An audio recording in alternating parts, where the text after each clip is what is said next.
Hello, everyone. Sorry for the late upload, but I was a little bit more all over the place last time around, and I just wasn't satisfied with that, so I'm re-recording it now, and I'll get it out to you very soon.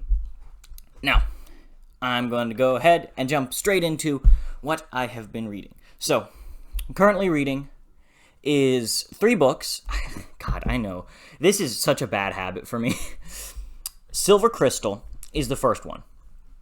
And I have been reading this for so long, and I feel so bad that I told the author I'd finish this. I'd probably finish it in April. It is no longer April, it is August. And I still have like 100, 200 pages left. But it is a good book. It's nothing on the book's fault. It's just that around summertime, every year, it always happens, without fail, I start to completely go into a complete mood read phase. And it doesn't typically end until around September. So I'm a little bit still in that phase. But we'll see. But regardless, this is a very enjoyable book. First off, let's talk about that cover. Beautiful Jeff Brown cover. The man never misses. But I also thought it's been very interesting. I find some aspects of the world itself to be bland, and the start to be very, I don't want to say slow, but it didn't feel like it was enough to warrant the time it was given.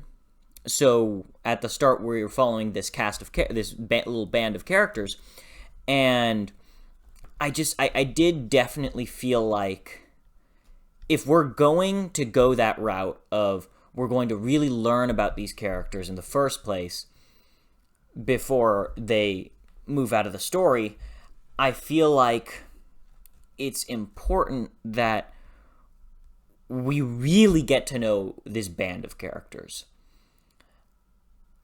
And it didn't really feel like that. So there's a give and take there, and I'll talk about more of this once I finish it and actually finish a full review and make a review for this. But, because I will.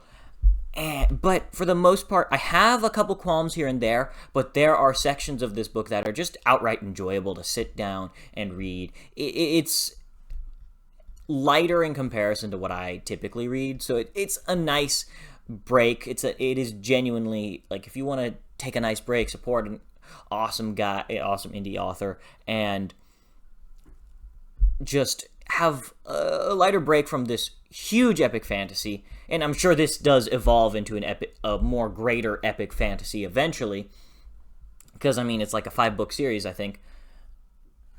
I do believe that Silver Crystal is a good place to just kind of chill for a little bit.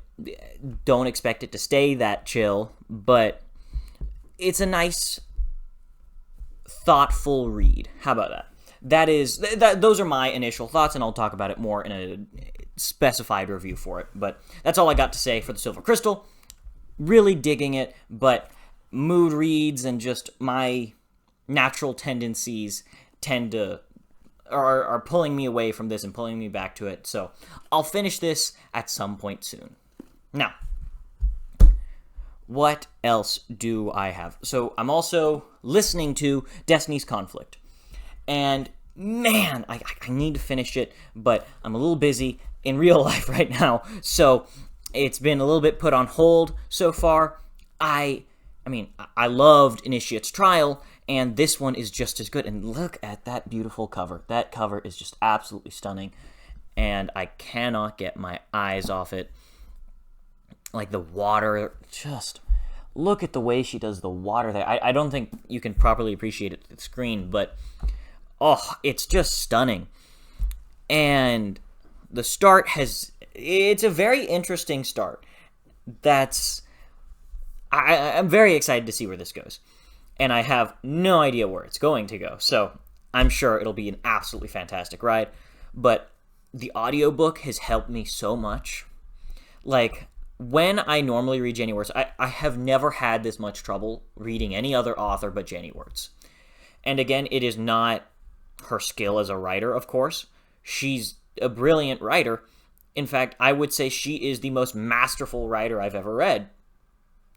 But when I read her books, I have to read a sentence for like multiple times on a fairly normal basis to really comprehend what she's telling me.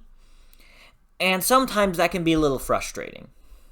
But with the audiobook, it's helped me so much that I wish the entire series had an audiobook. And I know I used to do this thing on Twitter, and I'm going to try and keep doing that now that I really have experienced the audiobook, and trying to push HarperCollins to hopefully release more audiobooks for this series, because it really deserves it, number one. And number two, it's so unbelievably helpful.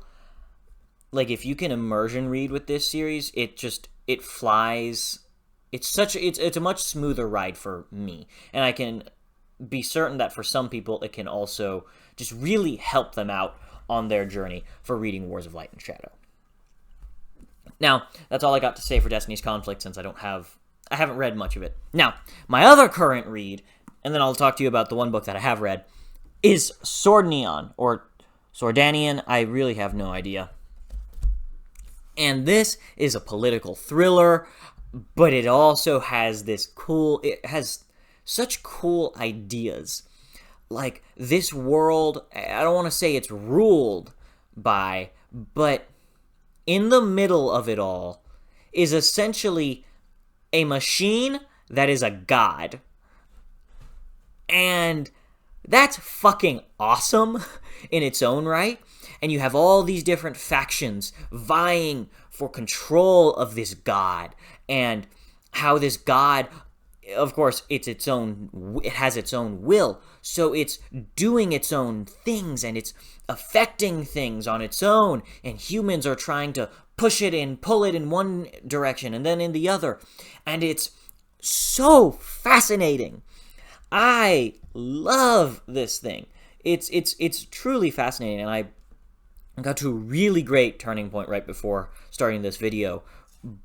But I cannot wait to see where this story goes. And I believe it's a 6-book series. The last book is coming out next year. And I'm sure it's going to be absolutely fantastic, because I've heard so many great things about this series. But this is like, wow! L.L. Stevens has done a brilliant job. She just makes this world so fascinating and interesting with its own mythology, but it does spoon feed it to you, but it doesn't force it down your gullet. It's like immersion. You're thrown right into it, which is like, it's the way I like things, and you're told, find your footing. I love that sort of stuff. And it's not too complex a world in comparison to something like Wars of Light and Shadow, but it is a very detailed and fascinating world with a very rich history, thousands of years long, with these different families who have generational tales with one another. I don't want to just call it just outright hatred between them, because I feel like we get that a lot in stories. We get things like, these two families have always hated each other. Thank you, Romeo and Juliet. I'm not happy about that. But this one has like genuine history. Like, their great-grandfathers of these two people might be the worst of enemies, but then their children might be the best of friends. And like, it's just such a rich and storied history between these. And I know I'm simplifying it to like, their fathers hated each other, but their children are great friends. But what you could also do is, like, there's political machinations. Like, let's say somebody is in, like, a family member can be imprisoned, and of course, can be imprisoned, but is imprisoned. And there's such great nuance to it. There are friendships between great powers, and it's not like one note. It's not I hate you, I love you. There's depth to it. It feels like there's something there. We have a friendship, maybe not the greatest friendship, but we have a bond where we like each other. But of course, we're politicians at the end of the day. We have to get what we really want. And there are just such great things all throughout this. And I'm saying this only in like the first 200 pages, but I am thoroughly digging it. Great, great stuff. Now, to talk about what I have finished reading. Perils of the Past by Kane Williams. First off, beautiful, beautiful, beautiful cover. I know, another stunning one. And there's also some artwork inside. I have to say, whoever designed the interior for this is really awesome. Like, there's a nice sketch for the POVs, kind of like Sanderson and all that, but like they also have a different transition marker. Like this one has a sword, another person has a throwing knife, and there's some cool stuff there. And beyond just that, I think that the world building absolutely shines in this book. There are these 4 different environments where I don't know if we want to call them humans, but people of the crater, people of the lake, and they all live there, and their biology has been changed to fit their environment. The people of the lake have more like web fingers, and they can swim better, of course.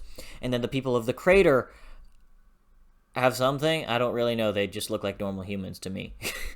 But it's all fascinating, and I think there's like 2 others that we haven't gone to, or that we haven't thought on too much, but I really, really, really liked the world in this, and it really helps bounce off some of the themes that this story seems to want to tell. I'm not going to try and nail on the theme quite yet, since this is only book 1, and I feel like I need another book to really start figuring out and needling my way and say that's probably a theme that the author wants to tell me.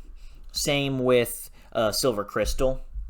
Only 1 book in, and I don't want to try and say that is the theme that this author wants from me when I'm not even a fifth of the way through the story. Or in this case, I think there's going to be, I don't know how many books there are going to be, but I think this is the first in the series from what I have heard. But it can be read as a standalone is what I've also heard. And I'm not sure I necessarily agree with that, but you could. If you really wanted to, you could. Now, I really enjoyed some things. The ending had some pitfalls for me. I'm not so sure I liked all of it. I see why it was done that way, but I have some gripes with it, so I'll talk about that more in an individual review for this book. But there were some genuine highlights here. I really liked some of the characters. Specifically, we had, oh my god, I cannot remember her name.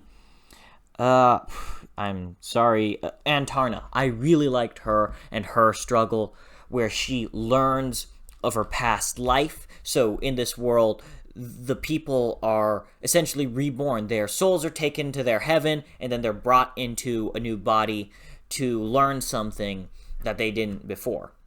And it's so fascinating the way her previous life and its actions conflict so heavily with her current life. And I really, really, really loved that. That was a very great aspect of this story.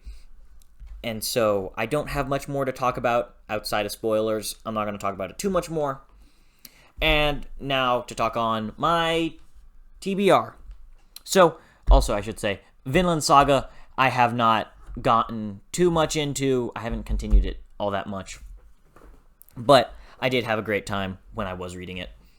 Now, next up on the docket, Until the Last, because this is a buddy read with the Red Company, which means Chris from the Bearded Book Beast, Chance from Chance Dillon, and Jake from Nerd Level Rising. The awesome guys over there at their channels. I cannot wait to properly read this book and get to talk to those guys again on a stream or a buddy read. We'll see what happens with this book, and whatever happens with this book, because this is the next book on the docket. I know some of the other guys, I think Jake specifically, was not really digging it, so we shall see. But I hope I like it more than he did, because I don't want to end up just hating this book, because I was a little mixed on the second book. But the first book is so good that I highly recommend giving this series a shot, and especially since I know that this trilogy has so many different... It seems to be very varying in terms of what people think of it. I didn't care for the second book much. I think we all had a bit of a problem with it. Others love the second book and seem to love the third book as well. So we shall see. I cannot wait to actually dive into this one. This shouldn't be too long of a read, since the prose is very easy to get through. This story typically doesn't take me too long. I mean, the second book, I think, took me 5 or so days, maybe a little less, and I was slacking on a couple of those days. Now, I think I'm going to talk about my book haul, and then I'll talk about the books that I can possibly read. So, 3 books that I got. Beowulf. So, of course, since this is actually probably the biggest reason why I haven't read book 2 of the Adan trilogy yet. I want to read Beowulf before I continue the trilogy, because I really want to know in what ways Philip Chase pulls from Beowulf. This is very fascinating stuff to me, and I really want to see how it develops the story. So I'm going to be reading Beowulf sometime by the end of this year, and then hopefully I can dig into book 2 of The Way of Adan. So this is a possibility, but I'm not going to say it is going to happen. Now, another possibility... No, wait, this is not a possibility. This is part of my book haul. I got the 3rd book in the Rift War trilogy, A Darkness at Sethanon. Look at this beautiful cover. Jeff Brown, as I have said before, does not fucking miss. Look at that cover. And, I mean, even the sprayed edge is really beautiful. And I'm not a big fan of sprayed edges in the first place. And look at that art piece. Then, look at this art piece. Woo, woo. It's going to be beautiful. I got to read this trilogy at some point, hopefully. And I'm sure that when I get to the Rift War trilogy, I am going to have an absolute blast. Now, the other thing that I got, I'm sure you can tell I'm struggling to hold it right now, but is Of Empires and Dust. Oh my god, this honker of a book is going to be amazing. I cannot wait to read it, since Of War and Ruin is one of my favorite books of all time. And I've heard Of Empires and Dust is even better than Of War and Ruin. I cannot wait. It's going to be fantastic. And, oof. So that's a possibility. I don't put it as the most likely possibility, though. A more likely book to read after Until the Last. So actually, I'll just go ahead and say, from now on, since I don't have any more on my book haul, everything else is just going to be possibilities for what I could read. Of Empires and Dust is one of them, of course. Beowulf is another, since I think it's a very short book, it seems, and I'm sure that not a lot of it is actually the actual book. I'm sure there's a lot in the intro, or like the introduction. Yeah. And I don't know if I want to read the introduction too, because introductions for old works like this are so fascinating. I read the introduction to Meditations by Marcus Aurelius, and I loved that introduction. That was such a fascinating introduction. So I might have to end up reading the introduction just because it's so fascinating, and I always love to do that sort of stuff. And, of course, another option is Of Empires and Dust, which is not a bad choice either. But the most likely option will probably be to continue the Dandelion Dynasty with The Veiled Throne. Now, Book 2 kind of disappointed me, I can't lie, but I do want to continue the series. I got to stick to it to the end. I really, really want to stick to this book till the end, or with this series till the end, because Book 1 was one of my favorite books of all time. Book 2 was definitely a disappointment in my eyes, because it was so different, and I knew that going in, but it still just didn't click as much as Book 1, in my opinion.